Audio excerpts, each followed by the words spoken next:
Hi everyone. The men's SSL final just got played, and I do have a little bit of a teaser for you here. So you'll get 5 minutes out of maybe total 20 or something like that I did, breaking down the game between Storvreta and Falun. And the main thing that I tried to look at was what sustainable ways would there have been for both teams to produce more offense without, breaking the bank in terms of going all in with a lot of risk and everything. So how could the game have looked different for both teams, looking at the circumstances and what the opponents did and stuff like this. So go to xProgress.se to see the entire thing.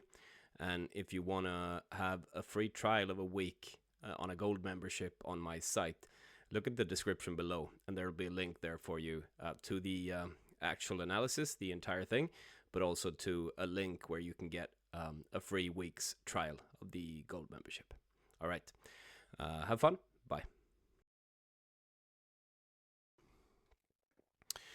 Now, a thing that I talked about in my viewer's guide before the game was the moving between the zones and the lines of Storvreta's defense. There are a couple of great examples here, actually. Why are they great? Yeah, let's look at it. So the way I explained it in the viewer's guide is that like the two forwards of Storvreta are the ones that have some zonal duties. They're not all the time playing man-man. Of course, the guys behind aren't either. Like when there's been a couple of battles, then they're normally stuck to man-man. But I'd still say that these are the more zonal-based players. And that, of course, opens up this interesting territory between them. So when someone runs past them and they're playing a little bit more zonal, there's a chance that they just won't care too much about the players. So we see Berglund here playing this ball like that and then running through. And Sundstedt will think that this is Kalle Kostov Bredberg's guy. I can just go and help him out. And then the run through comes from Berglund. And at the same time, Cederström is attracting the attention of Nydenfelt. So Nydenfelt feels he can't go all out on Berglund because then Cederström might go here and he has a great chance of getting the ball. And that's why he hesitates and Berglund gets this ball. And this is after 1:30 in the first period. So I went, okay, this might be interesting. Maybe they got something here. And then there's this one after 8 minutes that has kind of the same pattern to it.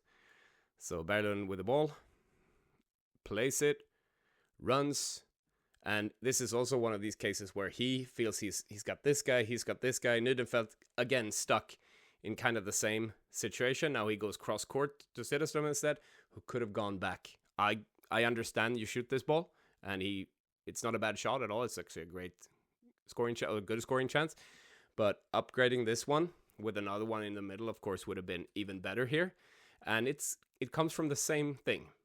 So you see this twice from the same players within 8 minutes, and then you only see it once more in the game with success. And that is this one here, where Emil Johansson plays it, runs through, kind of the same thing. They all got stuff to do, and then the fourth guy comes in behind the two zonal forwards, and it's good back checking from Filip Eriksson. But that's the only time in the entire game after this. So they definitely left stuff on the table. Otherwise, the timing or the awareness was off. I'm going to try to explain this to you a little bit, what I see here. So here they have this interesting thing. They have this 1-3-1 going on here, Falun, which makes it tricky for the forwards because they need to decide who's got who of these three, and there are only two. And then the ball comes from Burman over here where Nystedt is attached to Burman. But because Burman leaves the zone here, then Nystedt could actually just focus on this player who's running through here.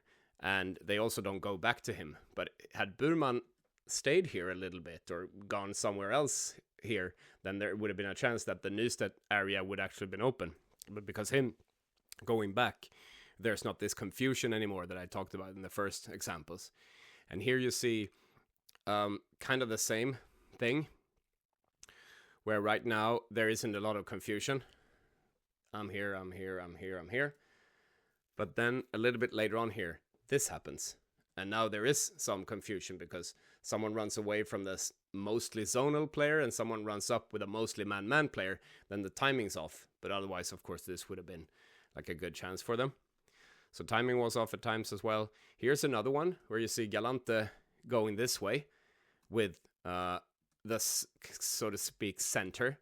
And then this run comes. And if this would have been just a little bit, with a little bit more timing, just imagine that Galante actually sticks here. And then this pass and this run comes and he gets crowded with two people and the forwards are stuck with one guy.